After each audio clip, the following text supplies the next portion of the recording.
take your seats. We're ready to get started.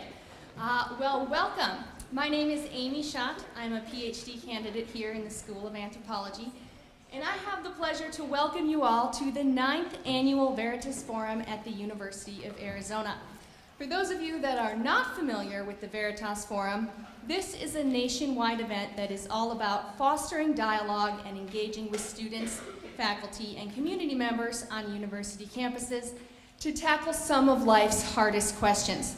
The Veritas Forum began in 1992 and has grown since then to take place all across the United States. And we're excited to be a part of this ongoing dialogue here at the University of Arizona for the past 9 years. The purpose of the Veritas Forum is to engage students, faculty, staff, and others with big questions of life.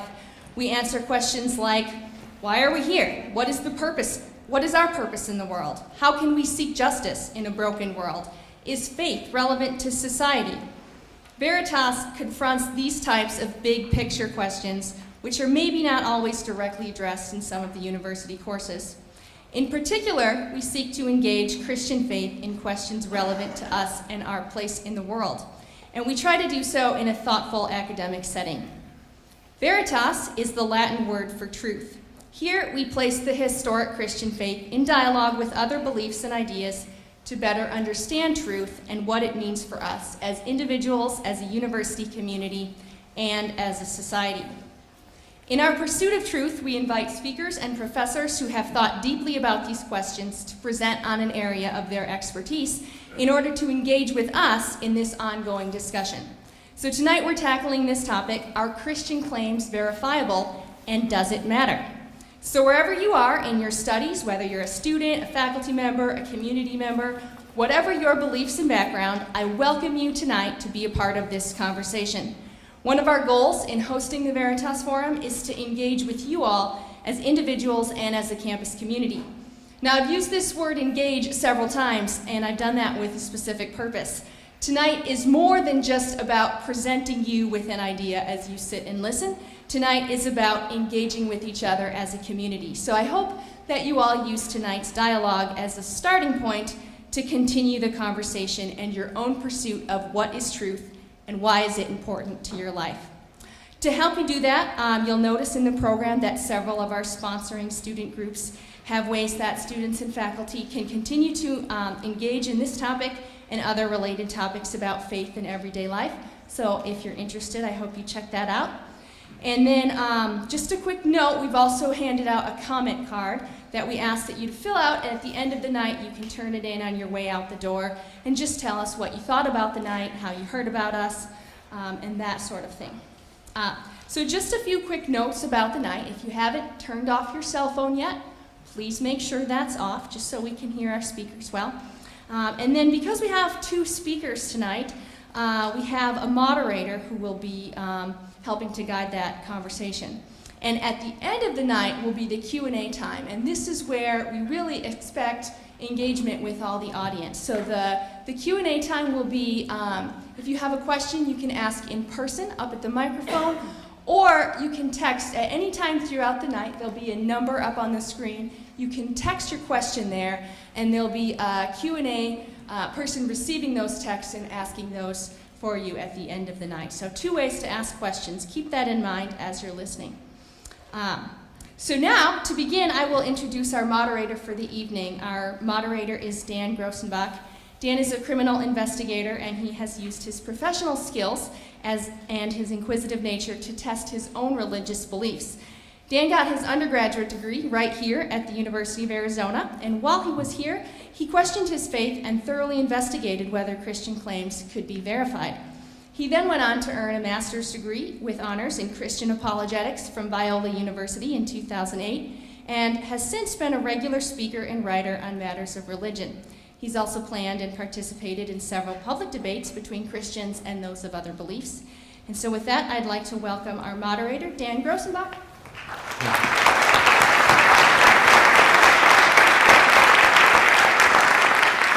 Thank you, Amy. I'm the moderator, which means I am the bad guy. So I'm going to be cutting people off, keeping the time to the best of my ability. That includes you for Q&A, although we encourage you to come up with good questions.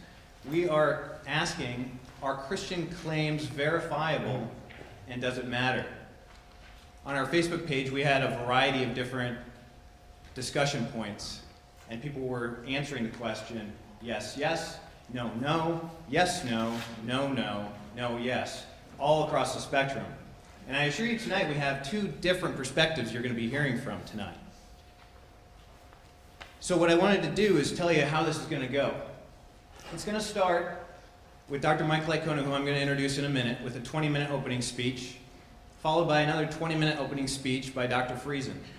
And then after that, they're going to immediately go into a 6-minute rebuttal or response period. So Dr. Licona will come back up to give a 6-minute rebuttal, followed by Dr. Friesen coming up for his 6 minutes. After that, we open up Q&A.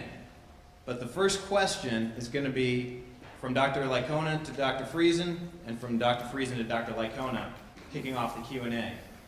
In that time, I may remind you to get your questions ready, so you can text them or come up to one of the mics on either side here. And if you could, please just announce who your question might be for, and then ask it.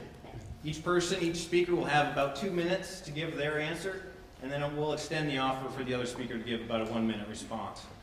As we're going here with this, during the course of the event, I just ask for no big applause, big shows of emotion, either way, until they're done speaking with the speech. And for the Q&A, we'll try to reserve that to the end as well. So without further ado, I'll introduce our speakers and then invite them one at a time to the podium. Dr. Michael Licona is Associate Professor of Theology at Houston Baptist University and President of Risen Jesus, Inc. He has a PhD in New Testament Studies from the University of Pretoria, which he earned with distinction. Dr. Licona is author of numerous books and was interviewed by Lee Strobel in his book, The Case for the Real Jesus. In 2017, Dr. Licona was elected to full membership in the prestigious Society for New Testament Studies. He has spoken on more than 100 university campuses and has appeared on dozens of radio and television programs. Dr. Licona's published works are available locally at Gospel Supplies. Dr. Courtney Friesen specializes in religions in the Greek and Roman world, especially Hellenistic Judaism and early Christianity. His research examines the Bible and its reception and reception of classical Greek literature. Dr. Friesen earned his PhD in 2013 from the University of Minnesota in Classical and Near Eastern Studies. Before coming to the University of Arizona, he taught at the University of Oxford, Faculty of Theology and Religion. So with that, I'd like to welcome to the podium Dr. Mike Licona.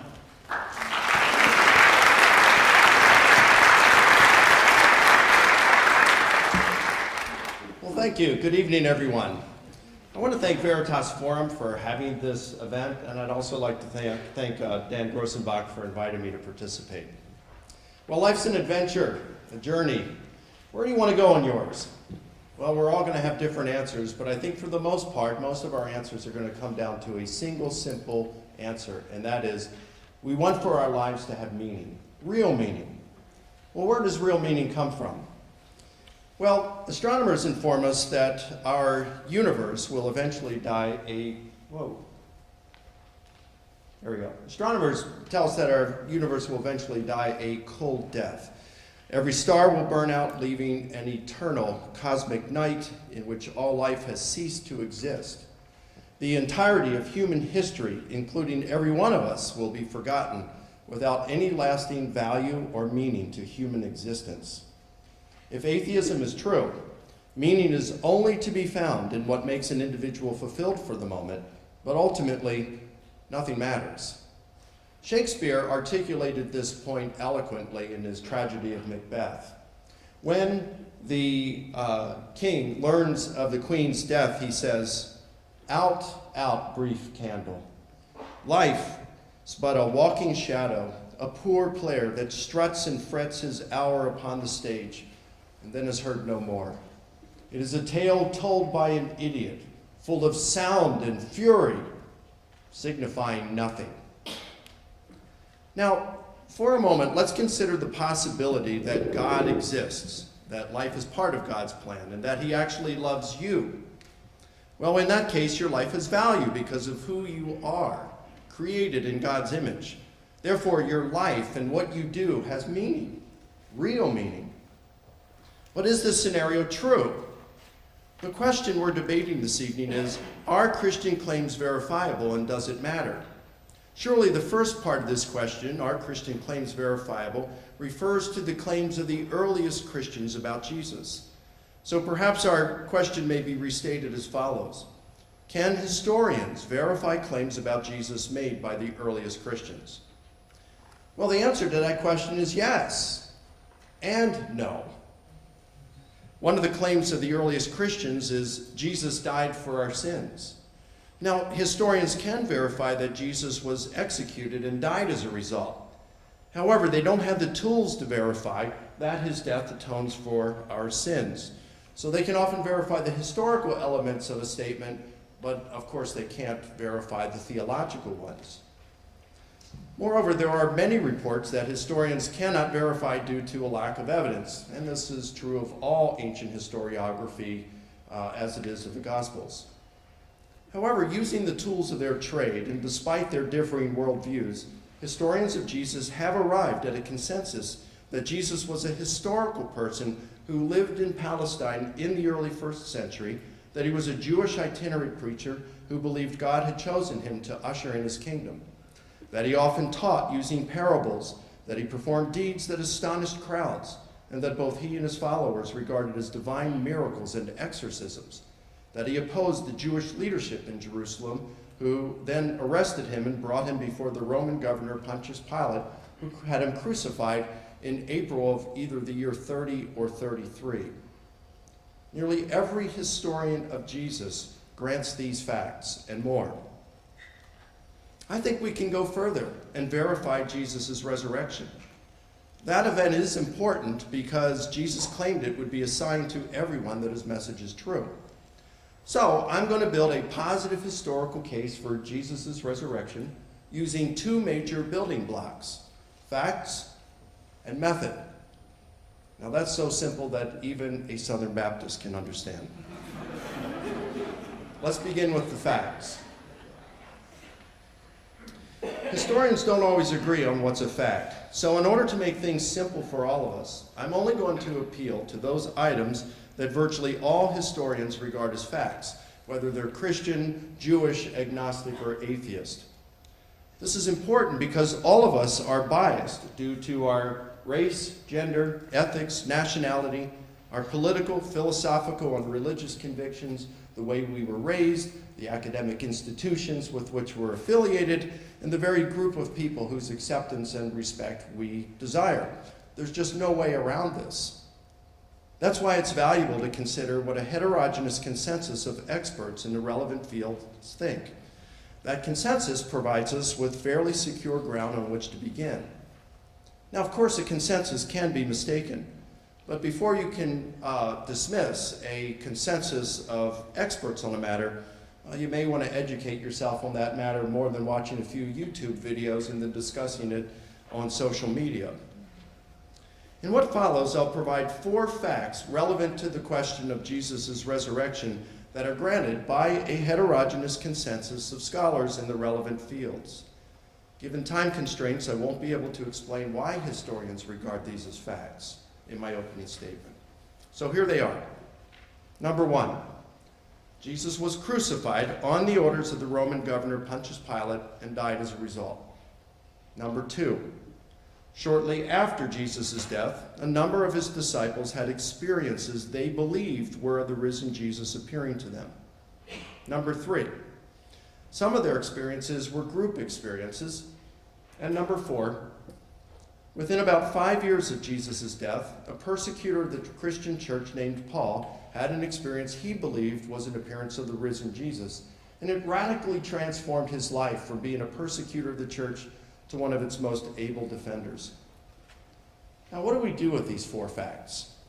This brings us to our second major building block, method.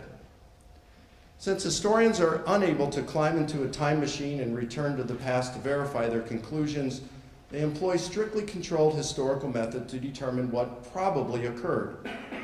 This method employs criteria, it involves criteria to see how well a hypothesis can accommodate the known facts. The hypothesis that accounts for the facts better than competing hypotheses is regarded as what probably occurred. This method is called inference to the best explanation. So let me show you how it works. There are 4 criteria that are typically used to assess hypotheses. The first is called explanatory scope. Now, think of a jigsaw puzzle. The puzzle solution that incorporates all of the puzzle pieces is preferable to one that leaves a few of those puzzle pieces stranded because one doesn't know how they fit in the puzzle solution. Likewise, a hypothesis capable of explaining all of the relevant data is preferable to one that fails to account for some of them. The second criterion is explanatory power. If a hypothesis is true, we expect certain things to result. Let's say that a man has just completed serving a 10-year prison term overseas and he's just been released, and he lands back in the United States and his brother's there at the airport to pick him up. So as they're catching up, his brother says, "And you won't believe this, the Chicago Cubs won the World Series in 2016. His brother says, "No way, prove it." And so he says, "Well, if the Cubs won the World Series, there would have been a celebratory parade in Chicago, right?" And so he takes out and shows him a photo of it. In historical investigation, to the extent that we have the data we would expect if a hypothesis were true, that hypothesis is said to have explanatory power.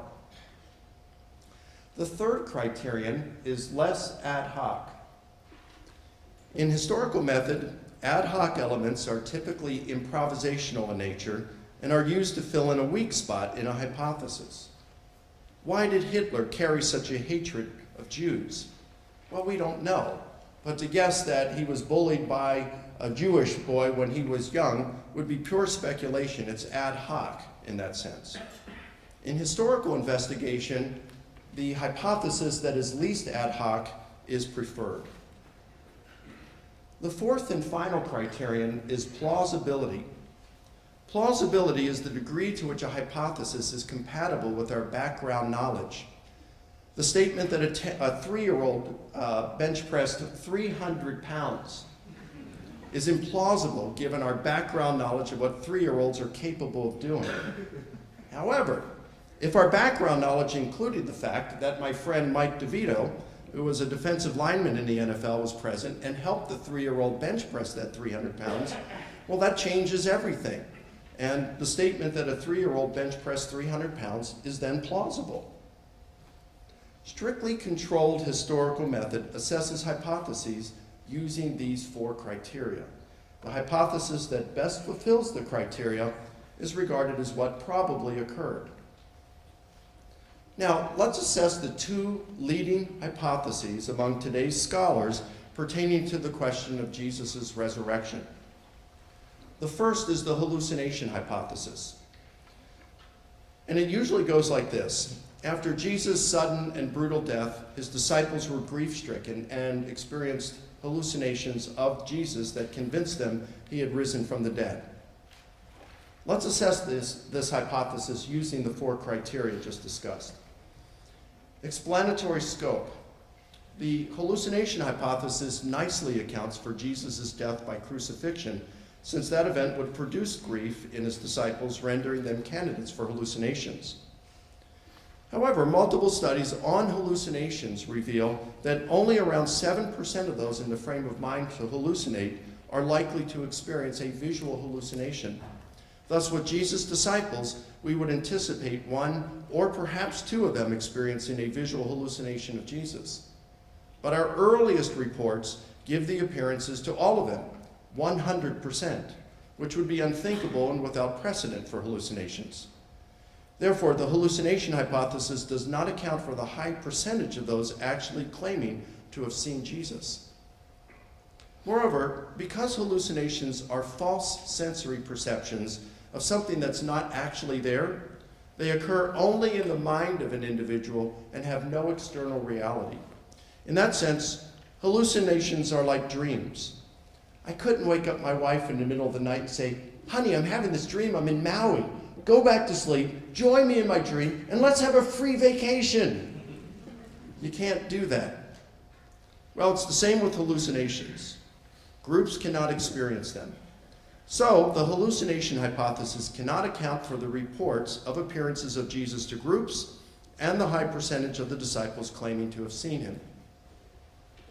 The hallucination hypothesis also does a poor job of accounting for the appearance to Paul, the persecutor, since he regarded Jesus as a failed Messiah and false prophet. He wasn't grieving over Jesus' death. He hated Jesus and the movement he had started, so Jesus would have been the last person in the universe that Paul would have wanted to see or would have expected to see. Accordingly, since the hallucination hypothesis accounts for very little, it has poor explanatory scope.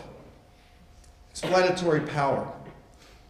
If the hallucination hypothesis is true, we expect certain things to result.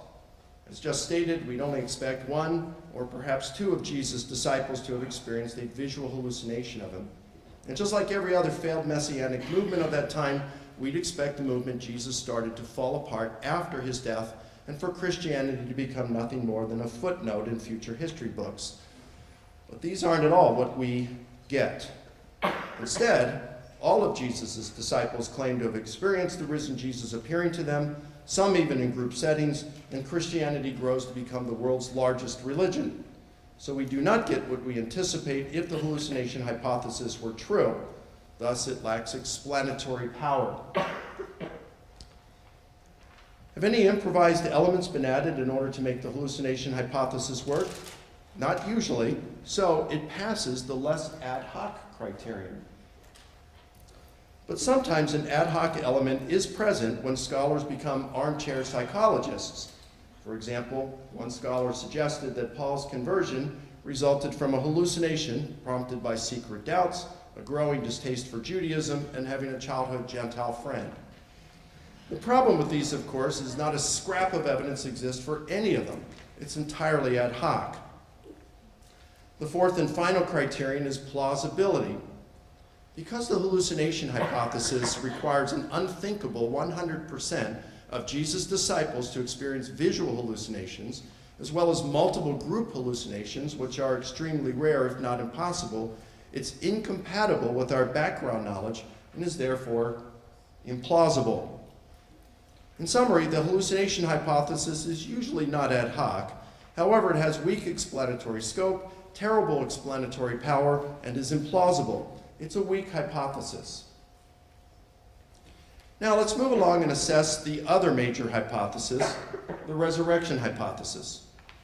This hypothesis easily accounts for all of the four facts. If Jesus rose, we anticipate he would show himself to his disciples and perhaps even an enemy, and that's what we get. Therefore, the resurrection hypothesis has excellent explanatory scope and power. Are there any ad hoc elements in the resurrection hypothesis? Responsible historians understand that worldviews often play an unhealthy role in assessing a miracle hypothesis. If a historian isn't careful, her worldview, rather than the data, will be the guiding force of her investigation. And the danger with such a practice is clear. Bad philosophy corrupts good history. Therefore, historians should neither presuppose God's existence nor a priori exclude it. Instead, they ought to adopt a position of openness and let the facts speak for themselves through the proper assessment of hypotheses. The resurrection hypothesis, of course, does not exclude God's existence, but it doesn't assume it, so it's not ad hoc. The fourth and final criterion is plausibility. It's certainly true that the dead do not return to life by natural causes. It's also true that the early Christians never claimed that Jesus came back to life by natural causes. Instead, they claimed God had raised Jesus. And that changes things, just as the NFL player assisting the 3-year-old with a bench press changes things. Accordingly, unless a spiritual dimension is disproved, the resurrection hypothesis is not initially implausible in view of natural law. But can the resurrection hypothesis be said to be plausible in a positive sense? I'd guess that most of us in this auditorium think there's a spiritual or supernatural dimension of reality, even if you're not a Christian. And the data strongly support the existence of such a dimension. There are more than 100 well-evidenced near-death experiences documented by professionals. While clinically dead, the person has an out-of-body experience during which they receive accurate information they could not have possibly known otherwise. These experiences suggest the existence of a spiritual dimension and that there's life after death for at least some people. I could go on and mention veridical apparitions, extreme answered prayer, and paranormal phenomena. But the near-death experiences alone strongly suggest a spiritual dimension of reality, and life after death is a pretty big step toward resurrection. And that gives some plausibility to the resurrection hypothesis. It's clear that the resurrection hypothesis is far superior to the hallucination hypothesis. And when one subjects other alternative hypotheses to the same process of strictly controlled historical method, the resurrection hypothesis comes out on top every time. Therefore, the early Christian claim that Jesus rose from the dead is verifiable. In historical terms, it probably occurred. That brings us back to the question, does it matter? Truth is important. If an airline informs you that your plane leaves at 10 a.m. when it actually leaves at 9 a.m., truth matters. If your professor tells you that your quiz is over chapter 3 when it's actually over chapter 4, truth matters. If your spouse tells you that he's working late when he's actually spending time with his mistress, truth matters. Since Jesus predicted he would rise from the dead, if historical inquiry proved that he failed to do so, truth matters. And we would be right to conclude that Jesus was a false prophet, that Christianity is a false religion, and those of us who are Christians should abandon it because any meaning it provides is illusory.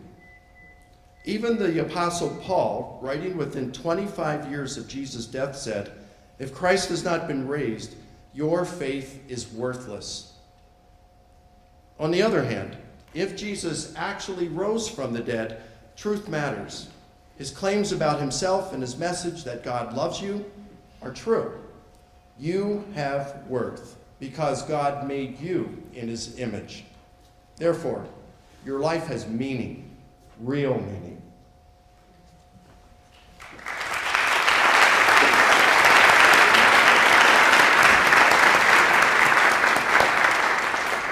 Thanks, Dr. Licona.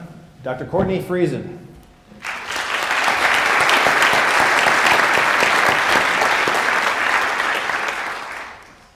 So I was particularly pleased to accept this invitation to address this topic because exploring Christian claims is a large part of what I do here at the university in my position on faculty. I teach courses on the Bible, especially the New Testament, ranging from introductory level for students with little to no background all the way through advanced courses.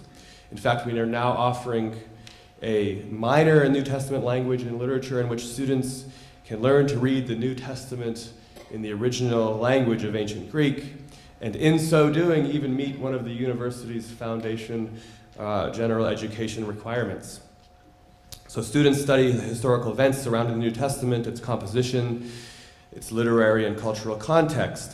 Most importantly, from my perspective, the aim of our programs and course offerings is to give students the tools to analyze Christian claims for themselves so that they may consider these profoundly important texts and ideas firsthand and not merely take our word for it.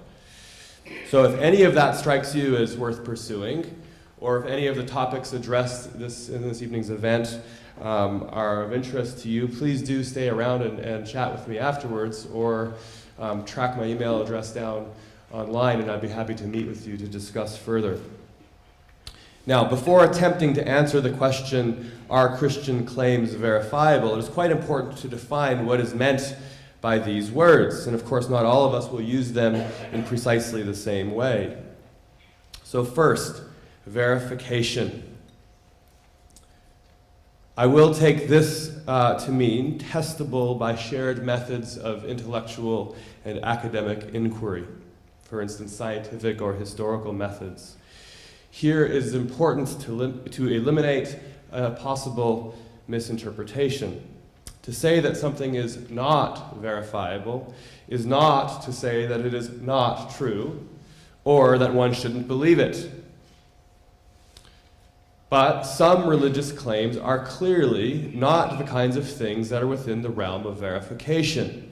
For instance, especially individual and private revelations from God. As an illustration, let me point to something that I'm told apparently occasionally happens among students of your age, for those of you who are students here tonight. A love-struck youth receives a message from God, and armed with this approaches a young woman or man declaring, "God told me to marry you." Now, if you find yourself on the receiving end of this, you should most definitely ask for verification. But what kind of evidence could this prospective groom or bride adduce in support of his or her claim? There is, of course, nothing that can be offered. God spoke privately to this individual alone. He or she can't prove it, and conversely, you can't disprove it. Now, the point to be made here is simply that some religious claims, such as "God told me to marry you," are fundamentally not the sorts of things that are susceptible to verification. And many central Christian claims, I would argue, are of a similar status. We find this, in fact, throughout the Bible, from the very first books, where Moses received the words of the law on the mountain directly from the finger of God, to the last book of Revelation, where the prophet John is taken up into heaven to see a vision of what is to come at the end of days. In this vein, later Christians would come to view all the books of the Bible as similarly inspired by God. But the divine inspiration of Scripture is, strictly speaking, not something that we can verify. It is of the "God told me to marry you" type. So when I speak of verification, my interest will be in those claims that deal with material in a shared public sphere of data. Claims to which all observers, whether they be believers or unbelievers, have the same access. And the methods deployed in this sort of verification must likewise be those upon which all interpreters of this data, regardless of faith commitments, may broadly agree. For lack of a better term, then, I will refer to these as academic methods. For my purposes, historical and literary criticism, though if we were scientists, we might likewise employ the fields of cosmology or biology in relation to religious claims. What then about Christian claims?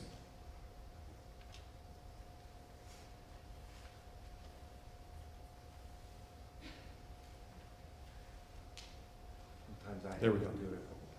Okay. So this phrase is, of course, vague and undeveloped. Which Christians? Christians have, of course, now existed for nearly 2,000 years and are found in almost every country on the globe. Do we mean first century Christians, such as the authors of the New Testament? Do we mean 21st century Christians? Do we mean Roman Catholic, Eastern Orthodox, Protestant, with all of its variations? Perhaps then it would be useful to take as a starting point the Nicene Creed, a statement that was first written in the year 325 to function as a sort of universal affirmation. And indeed, even now today, it is accepted still among nearly all branches of Christianity. So it's useful for our purposes because it is, in a sense, a list, bullet point list of fundamental Christian claims. Now, as we look down this list, consider which of these claims falls within the realm of verification. We believe in one God. Now, that one God exists and that he is the creator of the world is, to be sure, something that philosophers and scientists have been debating for as long as philosophy and science have existed. But I, for one, remain unconvinced that either the believers or the atheists have achieved anything approaching a verification. At most, those on each side have managed to convince themselves that their view is slightly more compatible with logic and scientific evidence than the other. What about the claim that Jesus is the only begotten Son of God? How could that possibly be verified? What kind of evidence would need to be furnished? Someone might say that it is verified by his extraordinary and miraculous deeds. But of course we only know about these deeds because they are written down by the very people who were already convinced that he was the Son of God. And we have no independent witness to them confirming that they were more than mere fabrications. And that is of course precisely what would be required for verification. Someone else might say that we know he is the only Son of God because of his uniquely inspired teaching. But here again, we don't have direct access to his teachings. We only have what the gospel writers composed decades after his death. And again, it cannot be verified by independent corroborating sources. And we might add also that comparable miraculous deeds and revolutionary teachings have been attributed to numerous prominent religious leaders throughout history, and none of these are necessarily verified as the only Son of God. Perhaps there is verification that he is the only Son of God in that God raised him from the dead. Now, I'll come back to the evidence for the resurrection later, but here it should be noted that merely rising from the dead does not establish one as the one and only Son of God. For according to the Bible, at least, the prophet Elijah raised a child from the dead, and Jesus himself raised Lazarus. Now, similar conclusions could be drawn regarding much of the rest of this creed. In fact, as we look down this impressive list of Christian claims, there really is only one that lends itself to confident verification.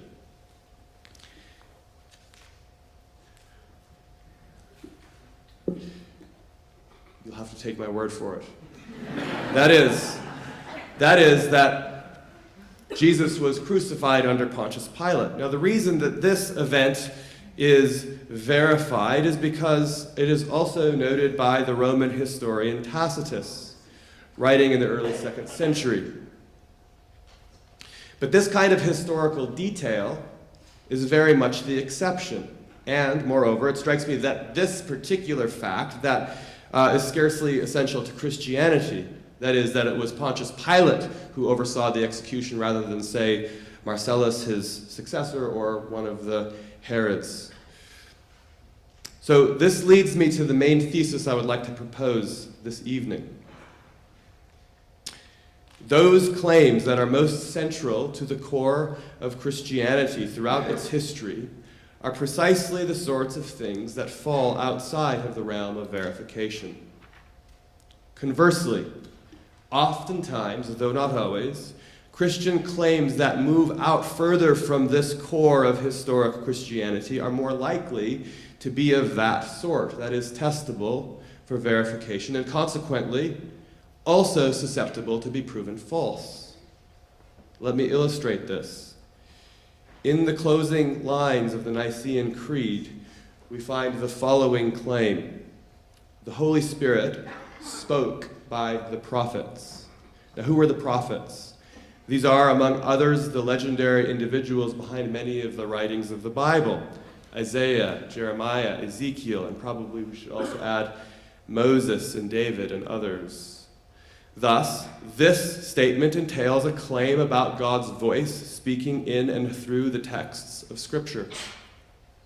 A point that has been nearly universally accepted by Christians, but one that, as I have already noted, is not up for verification.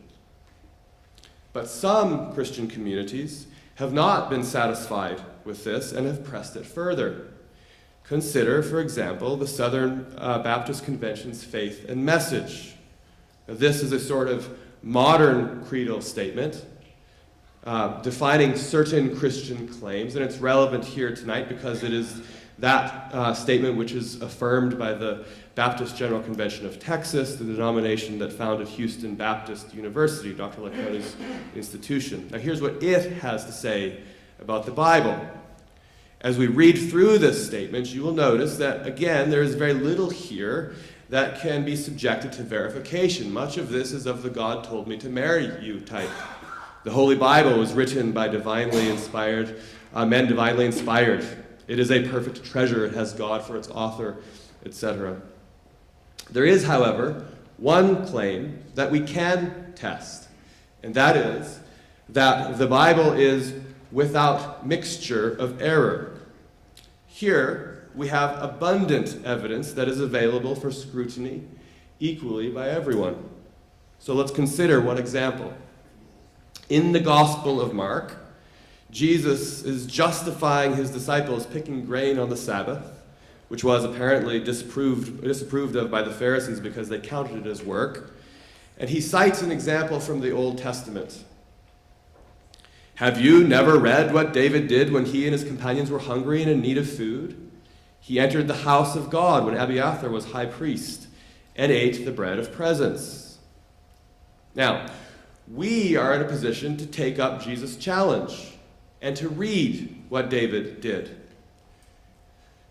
We can move our slide now to 1 Samuel chapter 21, where the story originates. It goes as follows. David came to Nob, to the high priest Ahimelech.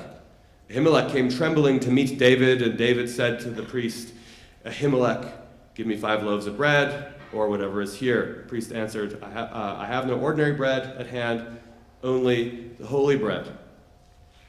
Now, with this data before us, we are in a position to verify, or rather, in this case, alternatively, to disprove the Christian claim that the Bible is without error. Now, clearly, some people here, perhaps some of us on stage, will disagree with this point, but I would expect that most neutral observers, and an advanced degree in biblical studies is not required to be among them, most neutral observers will conclude that at least one of these two texts contains an error. The high priest was not both Abiathar and Ahimelech. Now, it should, of course, be clear to everyone at this point that I have chosen a most trivial of points. But I've raised it here to illustrate how, in contrast to this Baptist statement of faith, the historic tenets of Christianity, such as those in the Nicene Creed, are largely beyond this sort of verification. It should also be clear that this alleged error has little consequence for those more central claims, even if it does expose the shortcomings of this one claim associated with one Baptist denomination. But what about those more central claims of Christianity, such as the resurrection of Jesus from the dead, which is, of course, central to the Nicene Creed also? The New Testament is, as you will probably know, unanimous on this point, that God raised Jesus from the dead. But specifically, what kind of evidence would be required to verify this?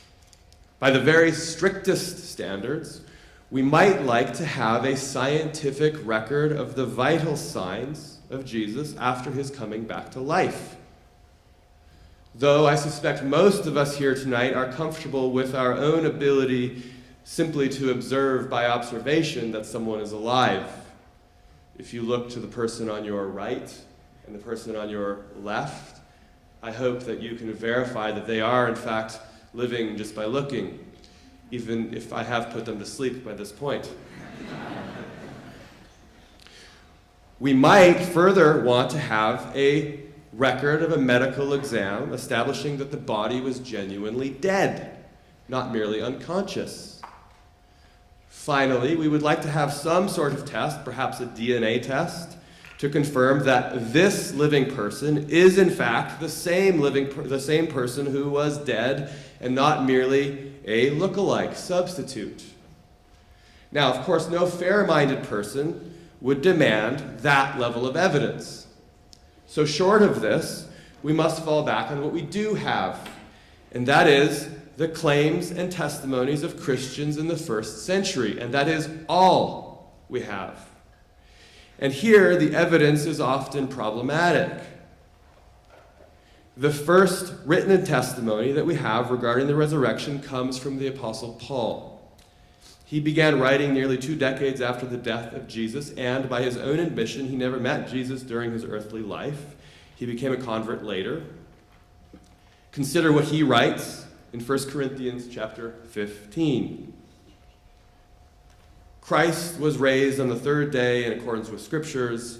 He appeared to Cephas, then to the 12. Then he appeared to more than 500 brothers and sisters at one time, most of whom are still alive, though some have died. Then he appeared to James, then to all the apostles. Last of all, as to one untimely born, he appeared also to me. Now, this is indeed an impressive claim. But we need to stop and consider what a resurrection appearance might have entailed for Paul. Slide, please. In another place, he speaks of it as follows. But when God was pleased to reveal his Son to me, I did not confer with any human being. Now here we have something much more in the realm of a private revelation. God revealed his Son to me. Just the sort of thing that cannot be readily verified. This is in the God told me to marry you type. Now, as we return to the passage from 1 Corinthians, we note that in each instance, the same verb is used with respect to all of the other eyewitnesses. So whatever Paul imagines these appearances consisted of, they are not by nature verifiable accounts. Now, moving beyond Paul, the earliest written gospel, the Gospel of Mark, concludes without any eyewitnesses at all.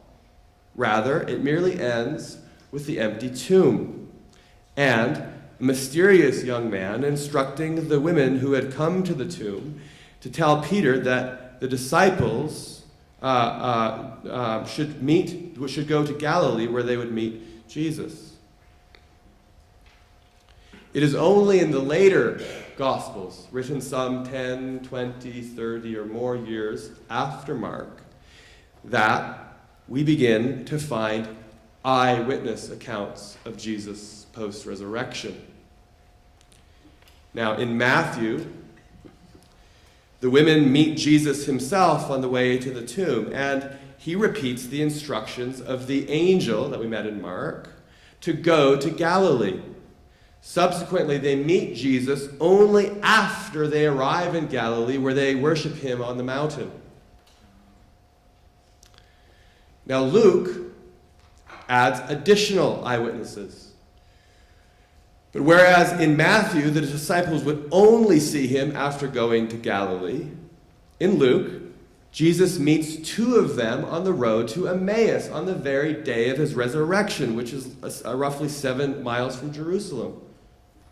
Then he appears among them in Jerusalem, where they can inspect his resurrected body. Now in Acts, and this is the text that you will see on the screen, the sequel of Luke, written by the same author, Jesus specifically instructs the disciples to remain in Jerusalem. Now, I would like to reassert what I said at the outset. None of this proves that the resurrection did not occur. But if we are looking to verify the accounts of it as they are presented in the New Testament, or if we endeavor to use the New Testament accounts as evidence to verify the historical reality of the resurrection, we immediately run into problems because they cannot agree on where Jesus encountered the disciples after his resurrection. Now, does any of this matter? Many Christians believe that their faith is bolstered by the accumulation of historical and scientific evidences and verifications. What I have suggested, on the contrary, is that the central message of historic Christianity is not something that lends itself to such treatment. What is undeniable, however, is that the resurrection of Jesus has captured the human imagination since it was first preached nearly 2,000 years ago. Its transformative power arises from, among other things, its demonstration that self-sacrificial acts of love for one's friends, and indeed even for one's enemies, are genuinely transcendent and truly divine. These are the means of breathing new life into the corpses produced by the forces of prejudice, greed, and violence in the world all around us. But the endeavor to prove these things are so, I fear, runs the risk of trivializing it. Consider Jesus' words to the doubting Thomas in the Gospel of John, who refused to accept the testimony of the apostles unless he could physically verify the bodily evidence for himself. Have you believed because you have seen me? Blessed are those who have not seen and yet have come to believe. Thank you.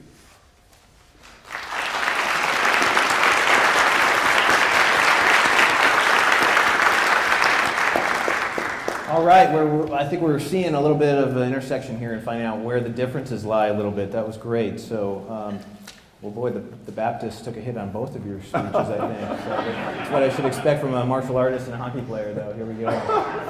So we're going to start off with we're going to continue, rather, with a rebuttal. So, Dr. Licona.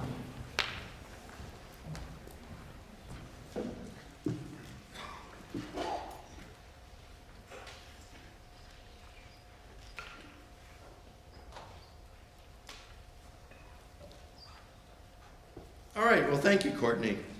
The question being debated is, are Christian claims verifiable, and does it matter? In my opening statement, I contended that historians are able to verify many items about Jesus reported by the earliest Christians.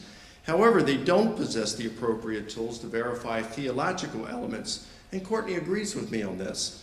We can't verify personal revelation. We can't verify that the scriptures are divinely inspired. We can't verify most of, if not all, well, most of the elements in the Nicene Creed. I then contended that it is possible for the historian to verify the claim that Jesus rose from the dead. I explained how historians employ arguments of inference to the best explanation. This is the method that historians do use, the accepted method that historians use to verify things and to discover the past. And I demonstrated how the resurrection hypothesis is far superior to its leading competitor, the hallucination hypothesis, and that other competing hypotheses meet a similar fate. Therefore, the resurrection hypothesis describes what probably occurred and can be verified. Now, Courtney replied, well, let's go with Paul. He's our earliest evidence. And when you look at Paul's letter to the church of Galatia, in Galatia, Paul says that God revealed his son to me. It was an internal kind of experience. Well, not necessarily. The Greek there, en emoi, can mean numerous things. It's really ambiguous in this text, actually. And later on in Galatians, en emoi is used to mean to me. So the best translation, in my opinion, here is God revealed his son to me. It has nothing to do with the nature of the appearance or saying that this was something that happened internally. He says that in 1 Corinthians we have the same verb that is used to refer to the other appearances. So he's referring to the oral tradition that has been stylized in 1 Corinthians 15 verses 3 through 7, where he says he appeared to Peter, then to the 12, then to more than 500 at one time, then to James, then to all the apostles. Last of all, as to one untimely born, he appeared also to me. It is the same verb, but that's only referring to the chronology of the events. It has nothing at all to do with the nature of the appearances. And I could say, look, since Paul really doesn't describe the nature of his appearance in his letters, and he doesn't, the only way that we have something that talks about the nature of those appearances is in the book of Acts, in chapters 9, 22, and 26.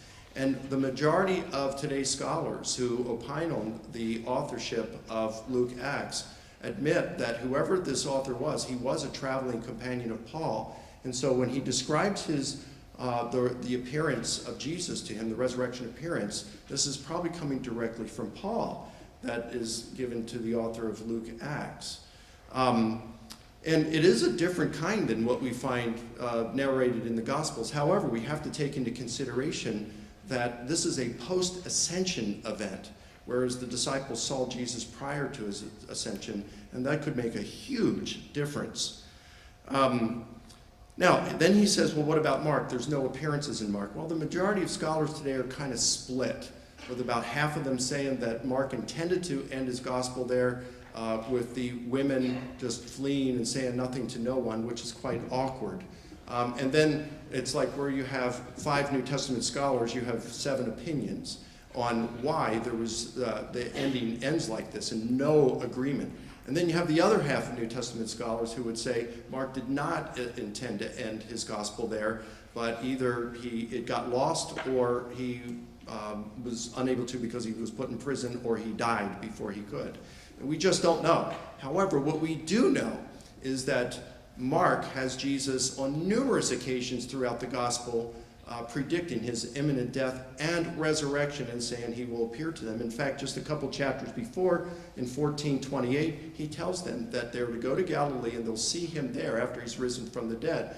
And then the angel tells the women in chapter 16, verse 7, that you're to go to Galilee and there you will see him just as he told you. So it is anticipated that they will see him. And we have to remember that Paul mentions all these appearances in his letter to 1 Corinthians before Mark is even written. So everyone would have known about these appearances anyway. He says the first eyewitnesses weren't until the other Gospels. Well, again, you've got Paul before, and he mentions a bunch. Peter, the 12, to more than 500, to all the apostles, to James, and then Paul lists himself.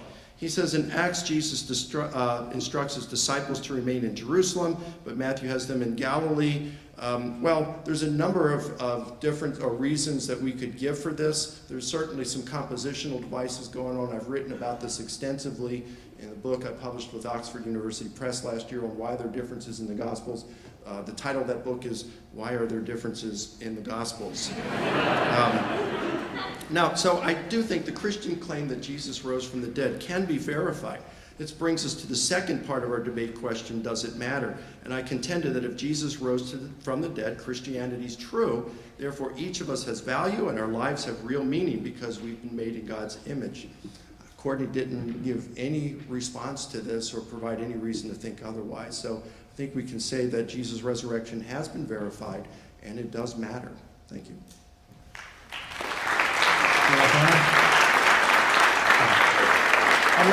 I'd like to remind you at this time to get your questions ready. And since this is a focused dialogue, we're really specific on our topic. It's a very narrow focus, as you can tell.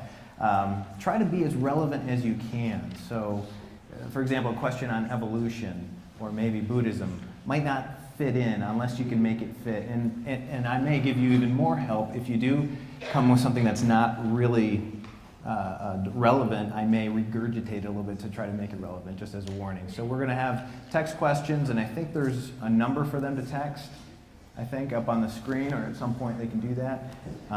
So get your questions ready. All right, Dr. Friesen. Thank you. Okay. So I would like to pick up on a theme from another one of Dr. Licona's books, and that is his 700-page tome on the resurrection of Jesus, which is worth picking up if you're interested in this topic. I will confess I have not read all 700 pages, but those pages that I have read I've found very interesting, well-written, and rigorous. In the book, he introduces a category that he calls historical bedrock. Those things that we can know about Jesus and the immediate after effect of his life and death. And these he lists, roughly speaking, as that Jesus was reputed to be a miracle-working exorcist, that Jesus was executed by crucifixion, that shortly after his death, his disciples had experiences that led them to proclaim his resurrection, and fourthly, that Paul, a very few years after Jesus' death, converted after experiencing what he interpreted as a post-resurrection appearance. I would contend that those 4 points are verifiable. they have corroborating evidence of various sorts that are satisfactory to, I think, any historian.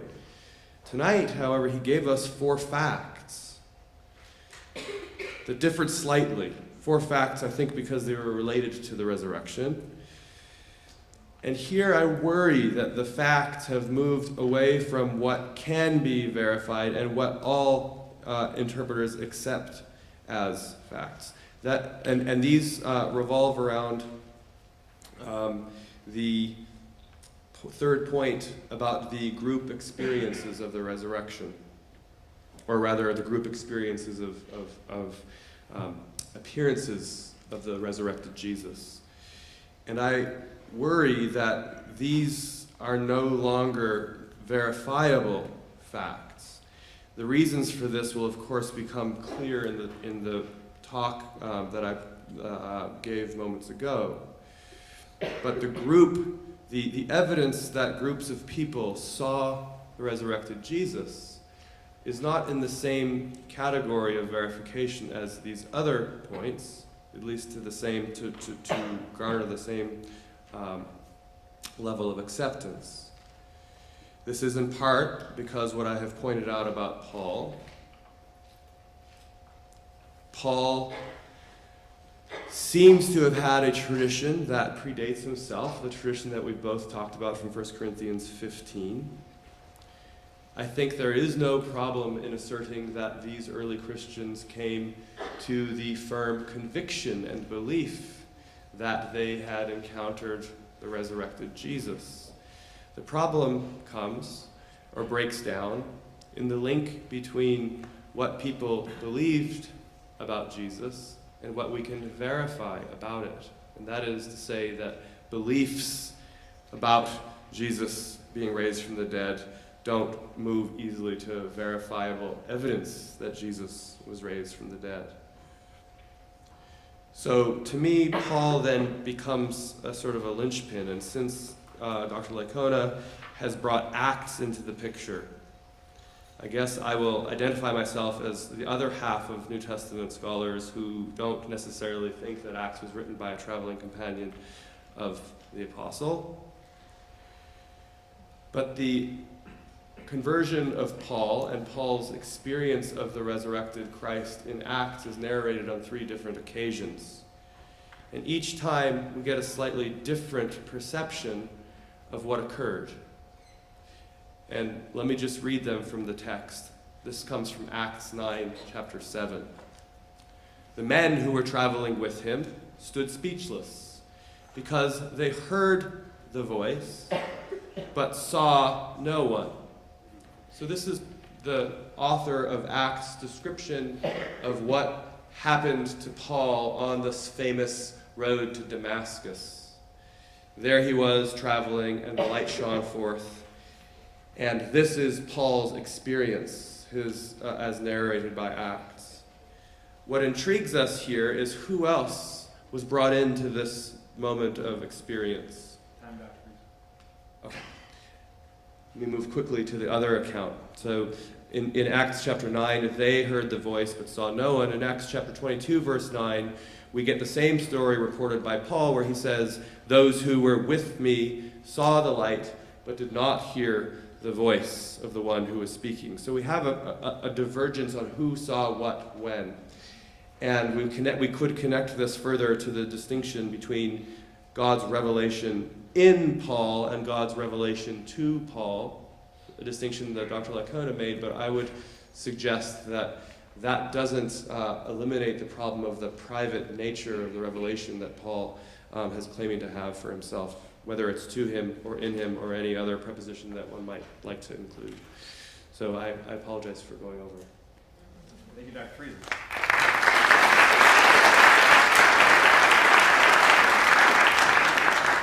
Have we had the text number up on the screen? Does everyone? Okay, I see some heads nodding. Great, thank you. Okay, well, we're going to be getting some text questions, I think, and as those come in, we're going to launch this with a question from each speaker to the other. And so let's just begin with Dr. Licona. Okay. Well, thanks, Courtney. This is fun. And we had dinner last night, and we just had a really great time.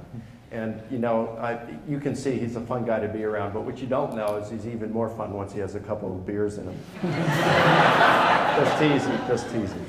All right, I did want to clarify something. You did say groupics, that you wouldn't agree that with my third point that scholars agree that groups saw Jesus. And I didn't say that scholars agree that groups saw Jesus. What I said is that scholars agree that groups had experiences in a group setting that they believed were appearances of the risen Jesus.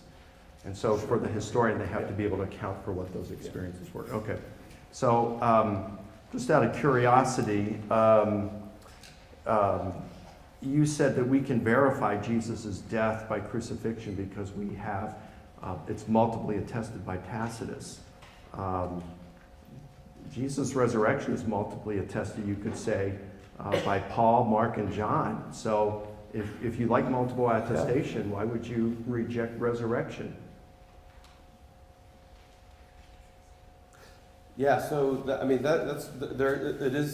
is of course no question that we have multiple sources, and we could include almost every book of the New Testament in that. Not really.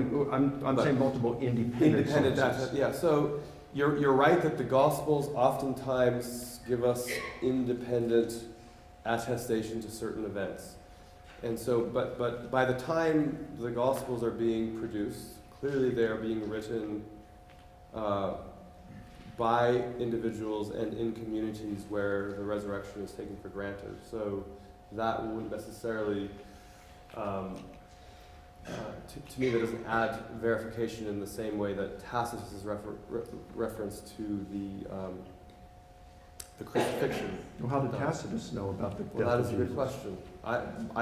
I'll put it back to you, but my assumption is that he didn't read it from the New Testament. I agree with Okay, that. so I would suggest that by the time of Tacitus, there are now Christian communities around the Roman Empire who are well known enough that the contours of their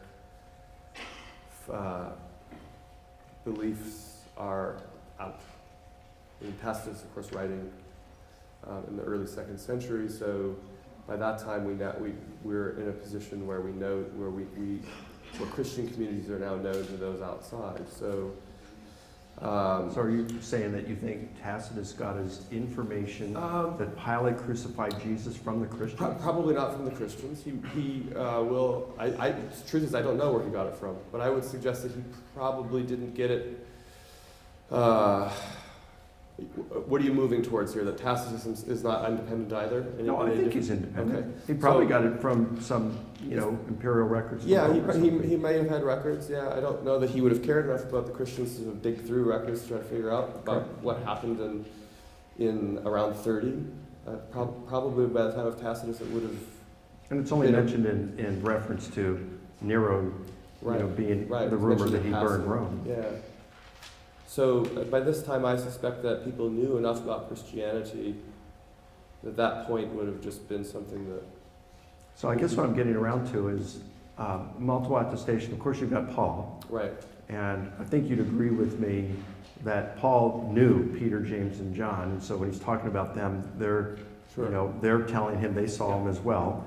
When it comes to John, the majority of New Testament scholars today would say, even though they don't accept the traditional authorship of John's Gospel as John the son of Zebedee, the majority do think that the author was either one of Jesus' minor disciples, or that whoever the author was, he had as his major source one of Jesus' disciples. So John is going to be providing independent testimony to Paul. So there's at least two right there. Yeah. So multiple independent. Yeah. So the circle of people that includes the gospel authors and Paul are all people who were aware of the belief in Jesus' resurrection, claiming to be eyewitnesses. Yeah. So that doesn't quite rise to the level of independent attestation in the same way from sources that are not already convinced that Jesus is the resurrected Son of God. So if we have multiple independent sources for Caesar's assassination, which we have many, Sure. all right, and they're already pre-convinced that he was assassinated, does that disqualify them? That's a worthwhile question to consider. Okay, last question. That was a little over the time, so I'll give you the grace as well. So, Dr. Friesen, you want to ask Dr. Licona a question? Okay, so let's think about the resurrection appearances in the gospel since we're on that topic. Okay. So we have, at least in one tradition, the tradition that's preserved by Mark and Matthew, the notion that Jesus would appear to his disciples in Galilee, Yeah. and probably not, this might be an overstatement, but only in Galilee, or only after they had gone to Galilee. Yeah. And in the Lucan tradition, Gospel of Luke, we get a strikingly different notion that, in contrast to Matthew, and something that was predicted in Mark but not narrated in Mark, that they would only see him after they had made the journey to Galilee. Luke has him appearing to two of Jesus' followers and disciples on the very day as they're apparently on the road away from Jerusalem, and then immediately back into Jerusalem. So I guess my question is when you draw on those texts as evidence for the resurrection, for the eyewitness accounts, are you interested in harmonizing those? Do you have a sort of a historical scenario that can make sense of those, or do you treat one of them as historical over against the other? Yeah, that's a fair question. It really is, and it's a difficult one.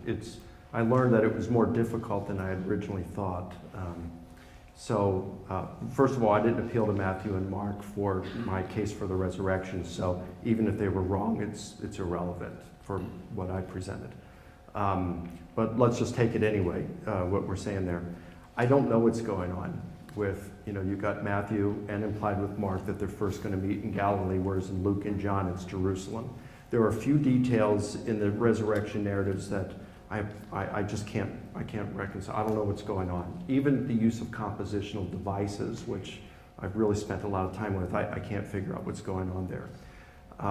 If I had to take a guess, like when Caesar was assassinated, Plutarch, you got Appian, Dio, Cicero, Nicolaus, Livy, Plutarch, Suetonius, and Velleius who mention it.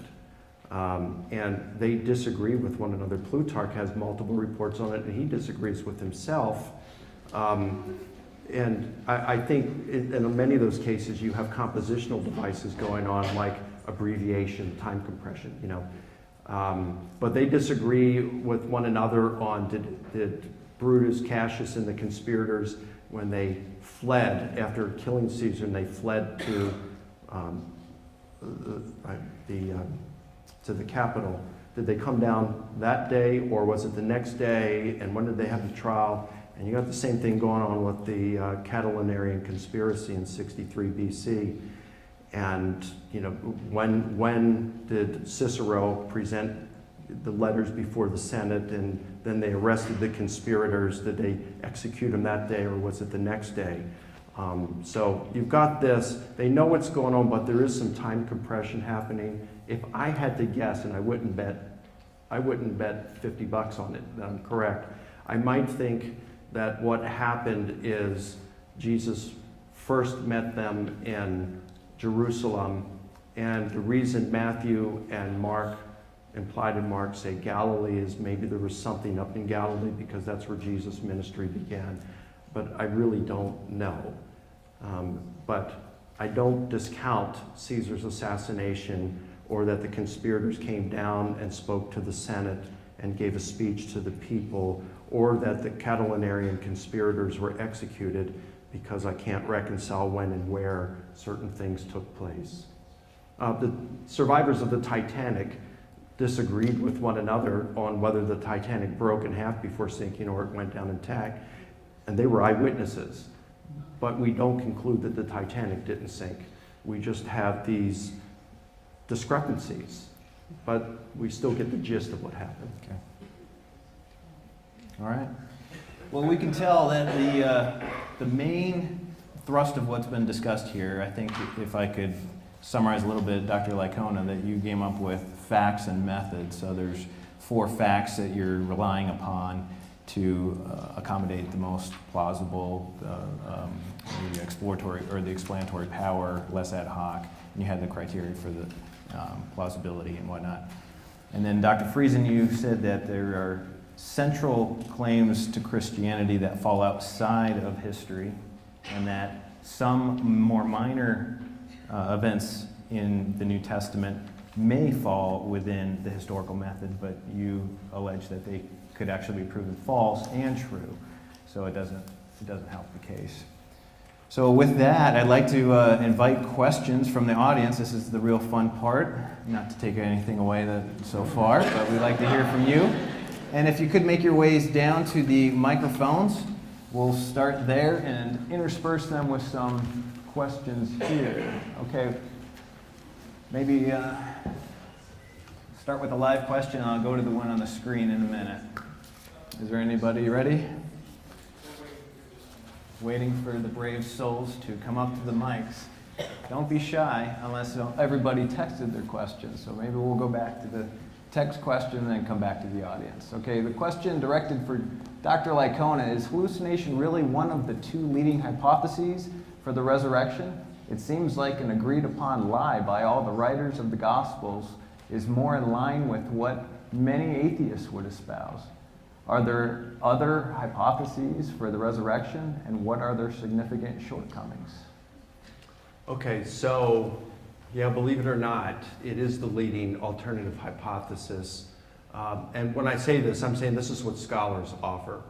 I don't know of any scholar out there who would say that the gospel authors were in this conspiracy to lie about the whole thing. I don't know of a single scholar who would say that. Now, maybe someone outside the field of history or New Testament studies would say it, but I don't know of any scholar who would say it. And publishing on the World Wide Web does not make you a world-class scholar. So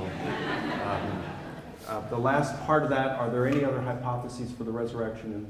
Well, yeah, there's like George Nicholsburg of Harvard. I don't know if he's still at Harvard, but he would say that resurrection was a metaphor that just signified that God had vindicated Jesus in heaven, just like he vindicates every Jewish martyr, and Jesus is the most recent one. Well, I think that's the most easily refuted one out there. First of all, you got to show some evidence for it, not just say it. But Paul in 1 Corinthians 15:20 says Christ is the first fruits of those who sleep. In other words, he's the first to be raised from the dead with the resurrection body. And then 3 verses later, he says, each in his own order, Christ the first fruits. After that, those who belong to Christ, followers of Jesus, at his coming. So Jesus first for resurrection, and then all his followers when he returns. So Jesus isn't the most recent Jewish martyr to stand in a long line who is verified. And there are others, but I mean they're weak. Dr. Friesen, do you have anything to add? Well, the Gospel of Matthew gives us one, that the body was stolen. Yeah. So we would have advocates for that, of that view also. Yeah, maybe in the past, but as far as I know, today I couldn't name a single scholar who says that fraud was involved, that the disciples were lying or stole the body. I don't know of a single scholar who would say that. Gary Habermas has actually done bean counting on this, and he says, it's accepted by virtually 100% of scholars in the relevant fields today that the disciples actually believed the risen Jesus had appeared to them. So you have to account for those, and they do in various ways, but at least they acknowledge those experiences that convinced them, so they weren't deceptive of them. Well, we'll have to leave it there and go to the live question. The first person over there. Go ahead. This is directed to Dr. Friesen. Concerning God told me to marry you, I know of two couples in which both parties got direct and personal revelations, audible, visual, and situational, from God to marry each other. My own parents and my good friends, Winston and Christina, who are now fiancé.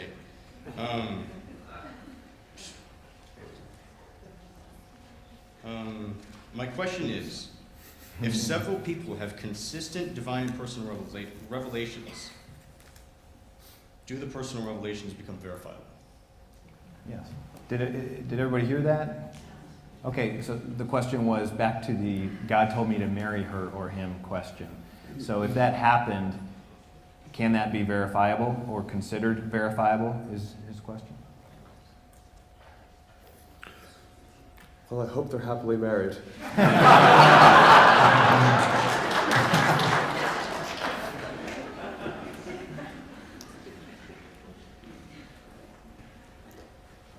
I would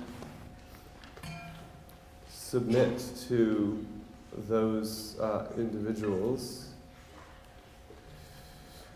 that if you are making your choice on that basis alone, you probably will have some second guessing.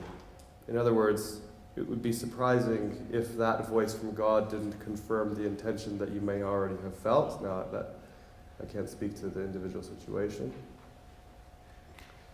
But I think in the manner that I am deploying the term verification, I wouldn't take that to be verification in a sort of strictly scientific context. If God tells me to marry somebody, then I go and approach that person, and she says, "Oh yeah, God told that to me also." Well, then you can set the date for the wedding at least. But it doesn't. I mean, it doesn't satisfy me. I'm just a skeptic for those sorts of things. Now, the voice of God speaks to people in all kinds of different ways, and I wouldn't want to suggest to such happily married couples that what they experienced wasn't true and genuine and meaningful. Simply that it isn't the kind of thing I would admit into a court of law, for instance. God told me to divorce you wouldn't pass the test for Department of Law either. So, yeah, I mean, those are interesting. I mean, clearly those sorts of experiences are held. Just like the first century Christians really genuinely had experiences. I don't disagree with Dr. Licona on that point. That there was some kind of transformative experience. Paul particularly had one. I'm just suggesting that the nature of that kind of experience of private revelation is difficult to rise to the level of verification. Okay. I hope that helps a little bit. 1 minute response? Yeah, sure. I agree with him, actually. Without hearing the details of the two things that you gave. Now, I had an old friend back when we lived in Virginia Beach, Mike Kowalski, and he and his wife Rebecca had an experience like that. They hated each other. They worked with each other. They hated each other. I mean, it was just they rubbed each other the wrong way.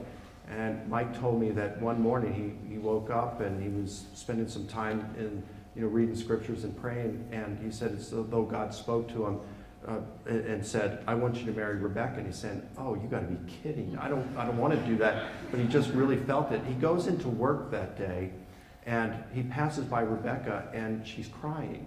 And he says, "You okay?" "Yeah, I'm okay." And then he ends up asking her out at one point, and she goes and she says, "I got to confess to you why I was crying, because God had just told me sitting there that he wanted me to marry you." And so I look at that and I say, gee, there's no scientific way of verifying that, but the coincidence seems to me to be good enough to say, I mean, I would ask her to marry me at that point if I had that. We often decide for ourselves on that one. Let's go over there, Jason number 2. So I have have two questions. The first is rather minor, and it addresses whether or not these claims are verifiable. You've done a great job of presenting textual claims and textual evidence, but I'm wondering what your physical or material evidence is for these claims. That comes from me personally as an archaeologist. I'm very rooted in a material culture background. But more importantly, I'm interested in the second half of what this talk was about, which is, does it matter? You're addressing a group of academics who are very aware of the process that goes into constructing a religion. And at least since the Reformation, the major issue in the Christian faith has been faith, not necessarily knowledge and scientific evidence. So what does it mean for a modern society to care whether or not these claims are verifiable, and what is the role of faith? Well, and you're asking me, I'm guessing, right? So. Well, no, I'm asking both of you, actually, because I'm a classicist and a classical archaeologist, so I'm sure Dr. Friesen can address those as well. You want to go first? Well, I mean, for archaeological evidence, there is none. But on the other hand, I mean, just what kind of evidence would we really expect to have? I mean, so, you know, we don't know where the tomb is, and so we can't verify an empty tomb. So, you know, those are really things that are beyond. You know, I don't expect that that's going to change anytime in the near future. But in terms of how it matters, and I did try briefly to speak to this at the end, because I think for many Christians, evidence matters a lot. But I did try just briefly to articulate my own worry about an undue recourse to evidence. And in fact, it might just be that a self-perception or an understanding of Christianity that does not hang and fall on one's ability to demonstrate the scientific nature of the beliefs that one holds is actually potentially a liberating moment for people, potentially, right? That what I tried to argue, or what I tried to suggest, is that conversely, the real core of what is in the Nicene Creed and what sort of stands at the heart of historic Christianity is just not it's just not part of this kind of field of inquiry. And I suspect that some Christians would find that to resonate with experience, right? That what convinces people of the resurrection is not something that we can point to scientifically. Okay. Well, I would answer about the archaeological evidence for the resurrection. That we don't have archaeological evidence for a lot of things. So, for example, when Alexander the Great finished his conquest and went into India, he set up 12 altars, each of which were 75 feet tall. We don't have a scrap of evidence for those. When the Roman general Crassus defeated Spartacus in 71 BC, Plutarch says he built a wall that was 40 miles long in order to hem in Spartacus and his army. That may have been an exaggeration by Plutarch, but it was still a very long wall. Not a scrap of that remains. In 48 BC, you had Caesar defeated Pompey at Pharsalus, where tens of thousands died, and archaeologists have never found anything. We don't even know where Pharsalus was in terms of the battlefield, yet tens of thousands died. So we don't look for archaeological evidence to verify certain things. Most things in history are verified by documentary evidence. Now, in terms of does it matter, you ask about faith since the Reformation. Yeah, as a Protestant, I do believe that salvation is by faith, but that doesn't mean that I can't have a reasonable faith. And if you look at Paul and the book of Acts and the sermons in it, They would present the truth of Christianity based on the miracles and resurrection of Jesus. So even the apostles were preaching, hey, you can believe because this is true, and here's some evidence for it. Now, Courtney did mention doubting Thomas in his rebuttal, and there Jesus says, hey, Thomas, you've seen and believed, but blessed are those who have not seen and still believe. Well, the term blessed there in Greek, the word is makarios. It's the same Greek word used in the Sermon on the Mount. Blessed are those who hunger and thirst for righteousness. Blessed are the merciful, etc. And the Greek word does not mean that God is going to bless you or you receive a blessing because you do these things. Makarios means joyful, free of care or concern. Many scholars today are using the term flourishing. So in essence, what Jesus is saying to Thomas, Thomas, you've seen and you believe because you've seen. But people can flourish in their walk with Christ. They can flourish in their Christian life without seeing. They can still believe and flourish in their faith. Good. We're going to do one more round of the live questions and then go back to the screen. So go ahead. Hi. First, I'd like to say I'm Mike Licona. It's nice to meet you in person after all this time. Oh. Eric Lounsbury. Oh, wow. Hey, Okay. pal. Hey, good to meet you.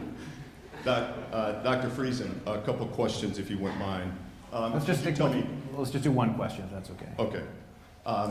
Do you believe, can you tell me, do you believe that Jesus sinned? And can you name one if so? I'm not qualified to answer. I mean, Does your second question illuminate that a little bit? why don't you ask? I may have to allow it. Why don't you ask a follow-up that I have? Sure. Well, when the Old Testament was written, God spoke to the prophets and he gave them a word as to certain conditions that the Messiah would fulfill so that we could recognize him.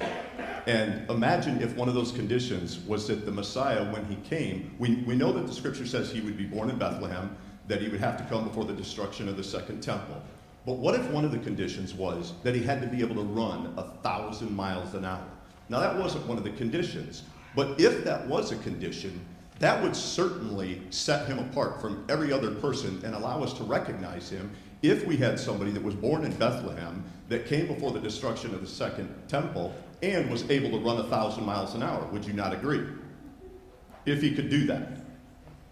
Okay, are you aware of the fact that one of the conditions that absolutely positively had to be fulfilled in the Messiah is that he had to be holy? He had to be without sin. Isaiah 53 says he would die for the sins of the people. Now, stop and think about this. Okay, hold on, just 1 second. Yes. We want to try to avoid the lengthy questions. Okay. And I think what you're getting at, and correct me if I'm wrong, is the power of prophecy or the non-power of prophecy in predicting Jesus as a historical figure. Are you asking the relevance of prophecy in the historical verification? No, actually, that's not it. The point is... Can you try to do it in one sentence? Let's try to... One condition was that he would be without sin. The only person that the vast majority of the world accepts that has ever lived without sin, including those who do not follow Christ, as apparently yourself, but the entire Muslim world, no person who's ever lived has been accepted by his enemies as to be a man without sin. Okay, so the one person who's I'm ever gonna just cut you off there. I told you I'd be the bad guy, so I have to do that. So I'll let you respond, Courtney, and then Mike afterwards, and we'll go from there. You want to pass? Okay. Thank you for your comment. Mike, do you have anything? Yeah, I mean, I don't know that we could verify that Jesus was without sin. I mean, Scripture says it. I don't know that that's capable of verification, though. Thank you for your question. We're going to go over there and then up to the screen. Quick question. What would it take for you to take the other person's view? For Dr. Licona, I know you mentioned it in your book, but would both of you just comment on what would it take for you to accept the resurrection or for you to reject the resurrection?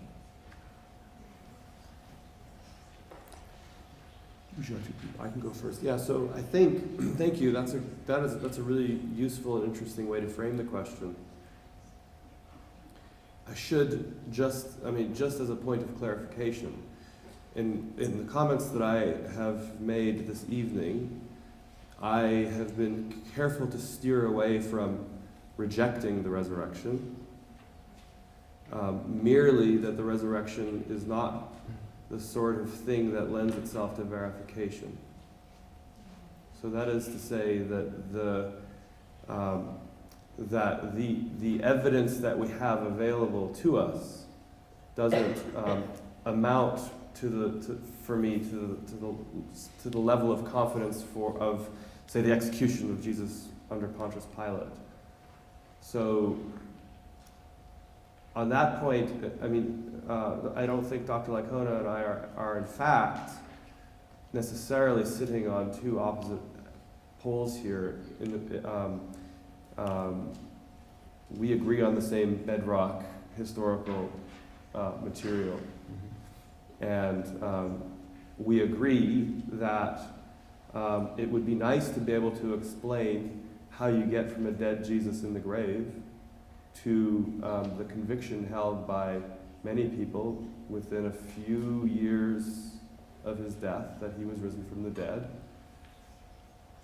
It's simply a matter of, as the debate was framed tonight, around whether or not the linkage between those 2 points is verifiable.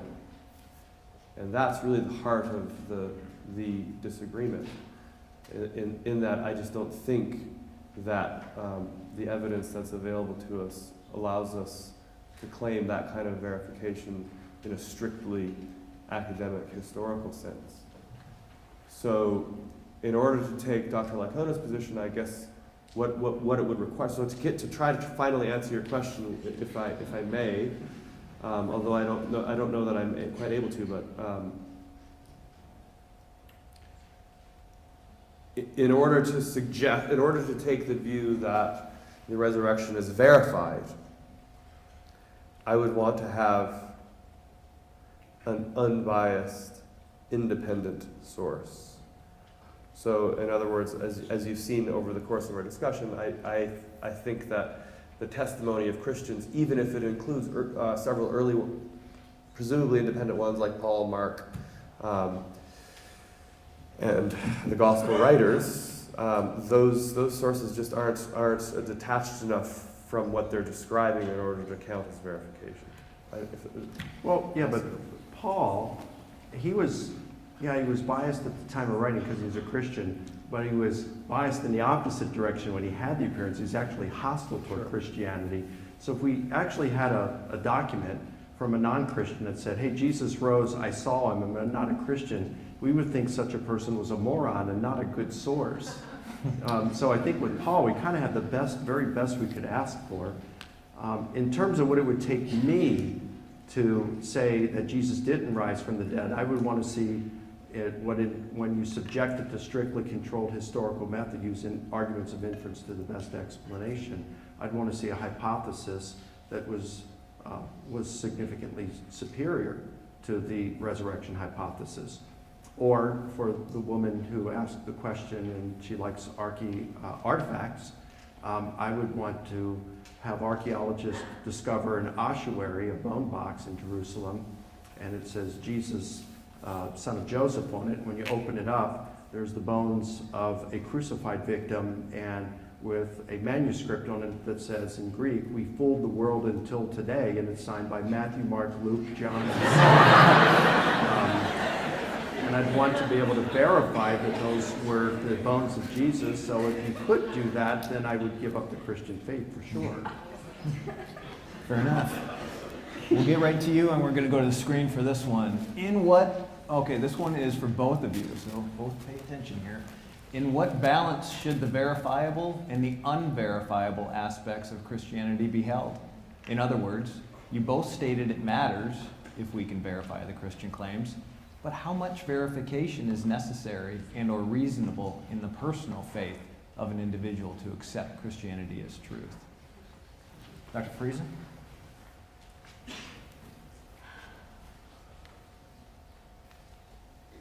Well, toward the latter part of this question, I can't answer on the basis of any individual. So that's very much up to the questioner. What I try to do is to frame the discussion around a couple of historical points of reference, notably the Nicene Creed, and to try to make the point that those central Christian notions are really not verifiable. Now, whether they are reasonable is a different question entirely, right? Do they make sense? And that's something that could be pursued and is worth pursuing further. We won't get to that tonight, but does do the theological notions that are presented in the Nicene Creed stand up to your or my own experience of the world as we see it? And those are questions that are worth thinking about. But again, they're not part of this process of verification. They're not the sorts of things that we amass evidence for. For many people, they're deeply personal. For others, they're sort of philosophical and ethical. And so I think that very much comes down to the individual who's asking the question. Yeah, I agree with you entirely. It's impossible to verify theological claims. You don't put your laptop in an MRI in order to diagnose why it's running slowly, because the MRI is the wrong tool for that, and you just can't use historical tools to verify a theological claim. There's just no way to do that. For me, whether Christianity is true makes a big difference, because if you are going to be a true and authentic follower of Jesus, it requires sacrifice at times. And in many places in the world, it means persecution and even martyrdom. So I don't want to just embrace a worldview, Christianity or whatever, because that's the way I was raised. I want to embrace it because it's true, especially if it's going to be costly to me. So for me, that's why something like the resurrection of Jesus is important. I can't verify that Jesus' death atones for my sin. I can't verify that Jesus is seated right now at God's right hand, or that he's God's uniquely divine Son. But if Jesus rose from the dead, I think I'm rational to believe in the virgin birth, because if Jesus rose, virgin birth is child's play. And if he rose, then his claims about himself are probably true, and the message that he taught about salvation is probably true if he rose from the dead. So I don't have to prove those kinds of things, but if Jesus' resurrection probably occurred, I'm certainly rational in believing those theological claims that I can't prove. Good. Let's go to what might be our last question. Okay. Dr. Friesen, I'm finding myself a little bit questioning about your standard of evidence, what you consider as evidence. For example, I've been told that there is absolutely no archaeological evidence that could be connected to the Peloponnesian Wars. We have only one source for knowledge of that, namely Thucydides. And here with the Gospels, we have at least 4 or 5 different sources. And I also want to make one slight correction. In 1 Samuel, Ahimelech is just one of over 80 priests, and Abiathar was another of those priests. Let's pick your question. And but we'll my question goes back to and then also I find myself questioning you're saying it's so personal, but when we look at, for example, I think of Daniel 9, there's a prophecy in there where the book is known before Jesus was alive, but it prophesies concerning the Roman destruction of Jerusalem. So how's that exactly Was that Daniel 9? 9:26b through 27? Yes. Referencing the destruction of the temple in Jerusalem? Well, referencing the Jewish revolt, 66 AD Okay. through, and it includes the destruction of the temple. Okay, so You managed to slide 3 in there, so I'll go back and take them in reverse order. I mean, clearly the content of the Danielic prophecy is going to be disputed, whether it is a reference to Rome.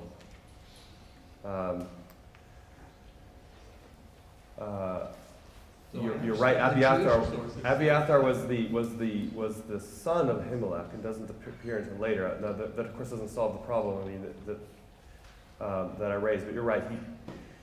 He seems to be identified as the high priest in Mark, which is not found in 1 Samuel. I grant that. Yes. And then the first question. I mean, you're right. The Peloponnesian War. While you're not technically correct, I wouldn't say that Thucydides is the only source. That's what I was told. Yeah, so, well, I mean, we have a lot of other ancient references and contemporary references to the Peloponnesian War from literature of the time period, ranging from, material that we find in dramatic productions in Athens, Aristophanes' comedies. We will have Xenophon and others who will have references to it. But you're absolutely right that when we're reconstructing anything from the ancient world, much of it is very difficult to verify. Okay. And there are, you're coming off there. Almost. But on that point, we're in agreement that historical reconstruction of ancient events is very, very, very difficult with what the material we have. Good. And you're taking a pass on that one. Okay. All right, let's go over here for a live question. My question relates to the power of personal testimony, and I'll try to make this quick. In the ancient church, there was an awful lot of martyrdom among Christians, and the ways that they were killed was often like brutal, and then there's even Christians today, like Dr. Licona was saying, that they're martyred for their faith. My question is basically claims of the ancient martyrdom and modern claims of healings, miraculous healings and stuff. It seems like that's something that could be verified. So are the ancient stories of martyrdom, is that a type of evidence, and are modern accounts of miracles, can that stand as evidence? All ancient martyrdom of Christians shows is that they believed that what they believed is true. That's all it shows. They probably wouldn't go through all that suffering for something they knew was false. All the early Christians, okay?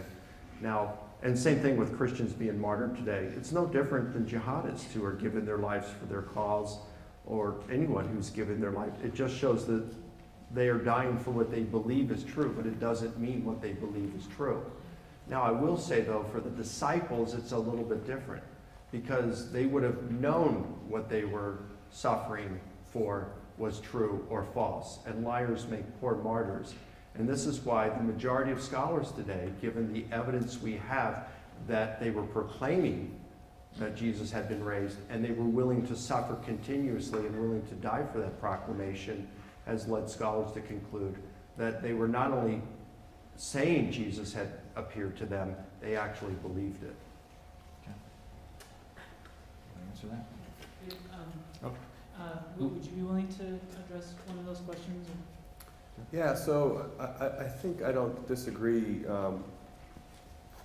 with the point in general to say that I think that it is certainly the case that the people who became convinced of this of the resurrection had a strong enough conviction that many of them were willing to die for it.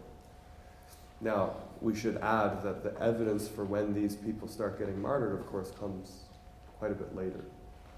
For some of them. For some of them.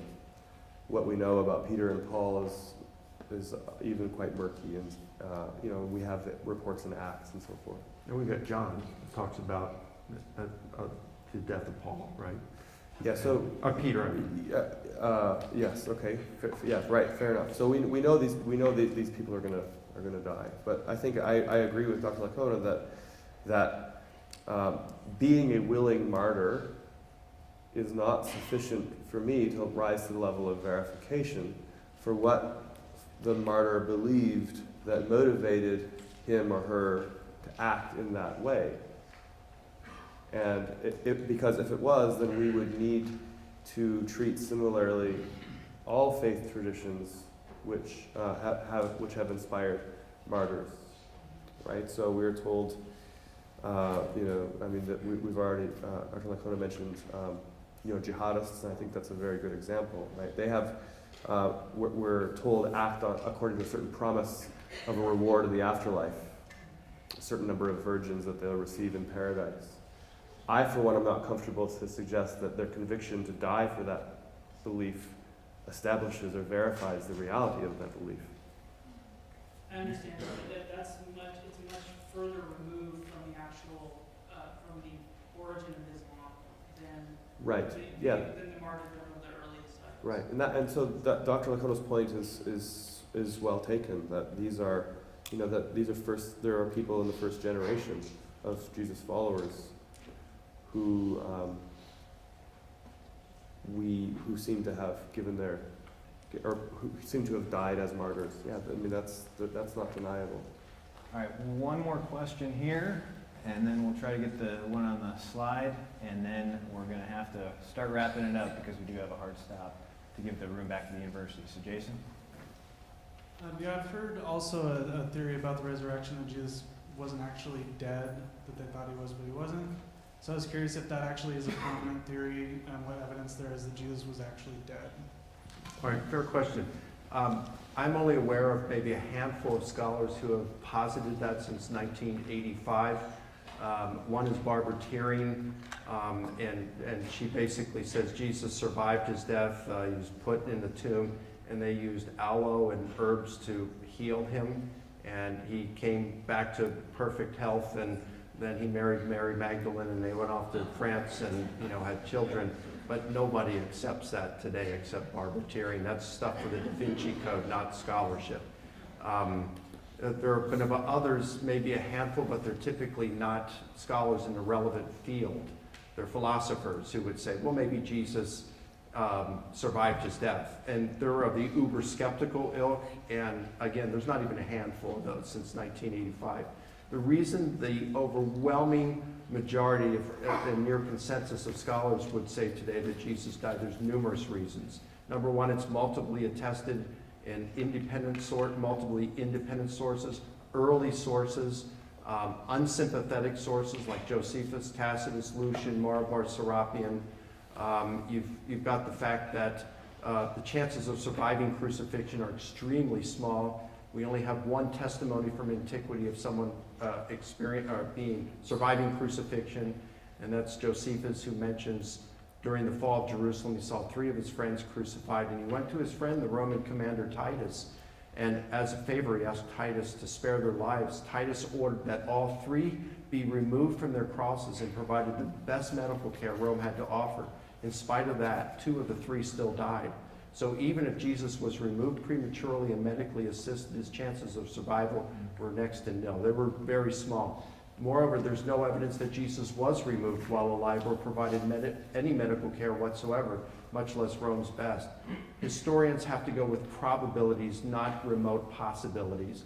So given all the evidence we have for Jesus' death by crucifixion, without good evidence to the contrary, the historian at least must conclude that Jesus was crucified and that the process killed him. Dr. Friesen, the swoon theory, what do you think of it?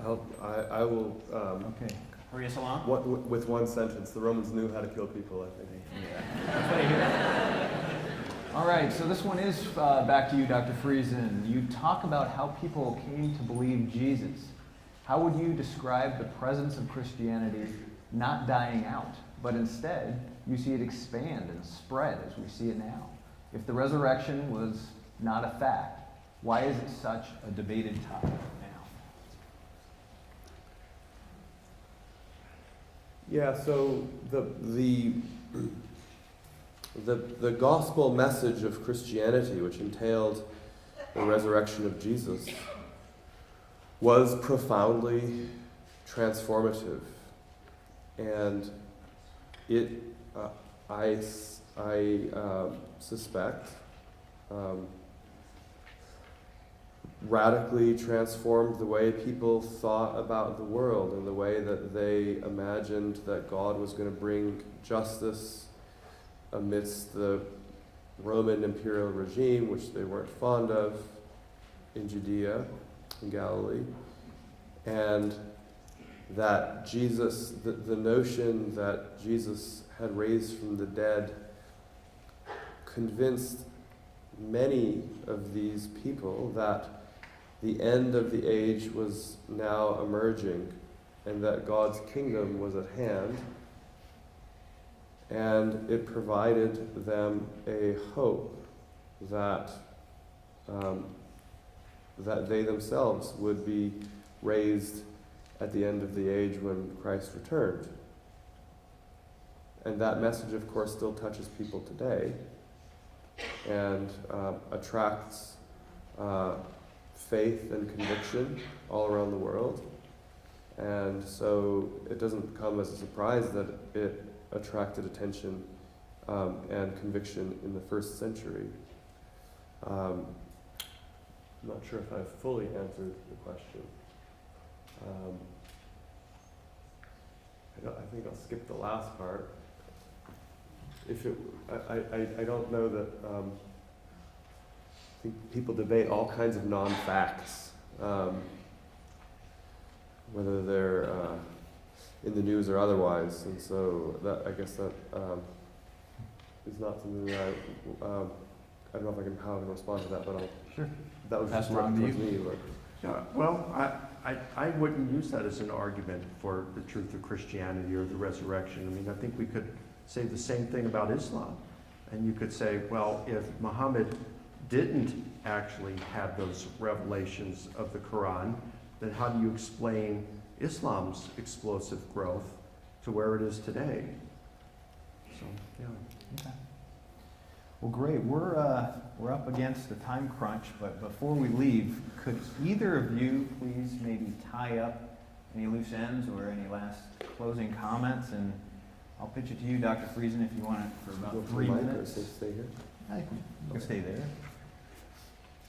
Well, thank you again for all of you who've made the journey out on this late evening, and just to reiterate that I am here on campus just down the road there, and my email address is readily accessible, so the conversation doesn't have to stop now. It will continue in fall semester. We'll be offering a course on the New Testament where you can come and look at these things for yourself. You can, so I'd be very happy to talk with any of you about that. We have, in fact, some students here that I can see who have taken related courses. So don't hesitate to furnish yourself with the opportunities that Arizona provides you to study all kinds of matters related to Christianity, including really these central topics that we have talked about today. So my class will spend quite a bit of time looking at what kind of evidence we have for the historical Jesus and his first followers. So I'll just have a few just prepared remarks, and then I'll pass it back. So the Gospel of Matthew reports that when Jesus appeared to his disciples in Galilee after the resurrection, among those who saw him physically and even literally, quote, some worshipped, but some doubted, end quote. So for this crowd, even presented with the most conclusive of evidence, verification did not achieve a successful outcome. And from where we stand, of course, nothing approaching that level of demonstration will be available. Indeed, what I have proposed is that for those Christian claims that have been most cherished throughout history, verification is rarely ever successful, or accessible, rather. So consider Paul's programmatic statement about the gospel in Romans chapter 1. For I am not ashamed of the gospel. It is the power of God for salvation to everyone who has faith, to the Jew first and also to the Greek. For in it, the righteousness of God is revealed through faith and for faith. Now, Christians have consistently maintained that Jesus' self-giving death broke down the barriers that divide humans. And through the resurrection, God demonstrated that love, justice, peace, forgiveness, and reconciliation have the final say. In these, we must hope, reside life-giving and transformative power. Perhaps then these claims, or rather these convictions, are not merely one among many, but rather are so fundamental as to be the basis against which all other claims must be assessed. So Christians might do well to attend to the comments of the 20th century Protestant theologian Karl Barth, commenting on Romans chapter 1, verse 16. Quote, "The gospel is not a truth among truths. Rather, it is a question mark set against all truths. The person who apprehends its meaning is removed from all strife within the whole, even with existence itself. Anxiety concerning the victory of the gospel, that is, Christian apologetics, is meaningless because the gospel is the victory by which the world is overcome." Thank you. Dr.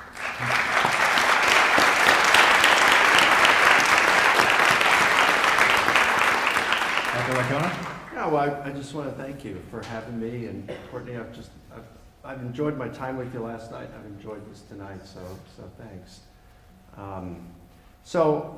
In response to one thing he just said there in Matthew 28, where at the resurrection afterward when they went to Galilee, and it said some believed but others doubted.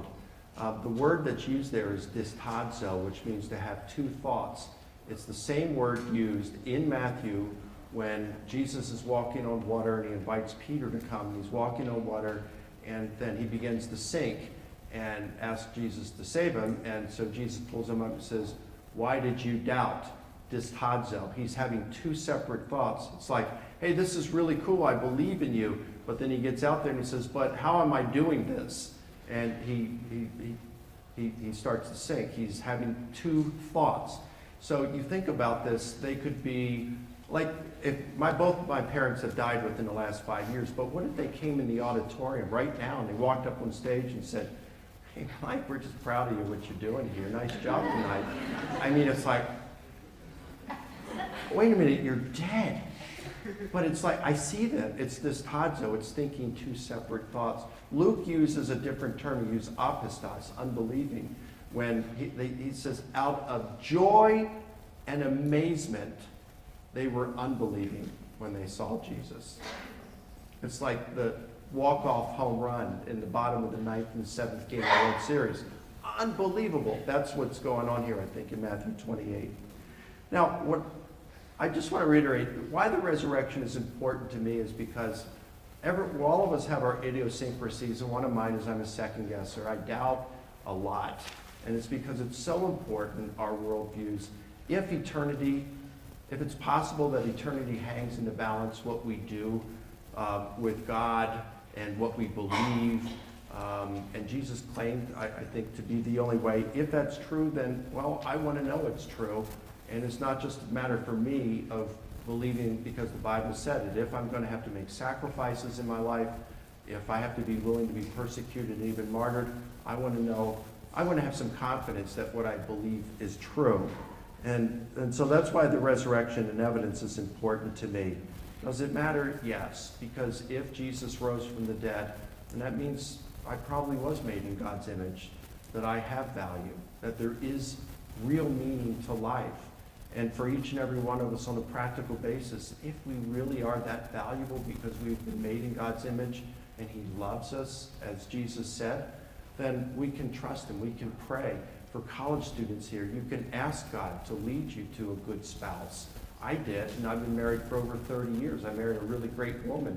But man, I fasted a lot, I prayed a lot, and asked God to help me select a spouse. And I'll tell you, it made a world of difference to my parents when they were dying, to have that confidence. Now, they weren't doing it as a psychological crutch. They really believed that Christianity was true, and if Jesus rose from the dead, that belief was well-founded. Thank you, Dr. Licona.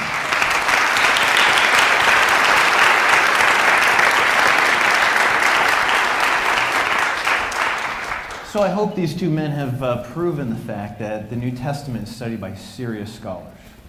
And throughout the world and throughout the country, there are serious scholars from a fundamental Christian to a fundamental atheist. So you have, and everything in between. So you don't go to the University of Pretoria. No, I'm not. I was using just hand gestures randomly there. Or subconsciously, I hope not, though. Okay, so you don't go debating the top Muslim apologist, Shabir Ali, or the rock star celebrity New Testament scholar, Bart Ehrman. You don't go to get your PhD at the University of Minnesota and then on to Oxford and then come and be the one and only premier New Testament scholar here at University of Arizona, unless you're a serious scholar. So there's serious men studying these things, and so I hope that that's a takeaway for you today. If you like this event, if you like Veritas, it's not only New Testament scholars from the classics or humanities, it's also from all different kinds of areas of study. So you'll have biologists or philosophers, mathematicians. And so I hope you come back and check us out again. If you look at your program here on the back, if you were engaged today, many of you are still here, so I'm assuming you're engaged. You may want to continue the conversation at these follow-up sessions. They'll be smaller, they'll get to where you're at and be able to really ask questions. So these gentlemen, I think, offered maybe to hang around for a few minutes afterwards if you didn't get a chance to ask your question. We may be kicked out of this room, but we'll have the foyer out there and then the entrance area. I wanted to thank at this time Veritas Forum. There's a whole committee. We've been planning this for about 10 months or so. I want to thank the sponsors that made this happen. And last of all, a big thank to Dr. Mike Licona and Dr. Courtney Friesen. Thank you for coming.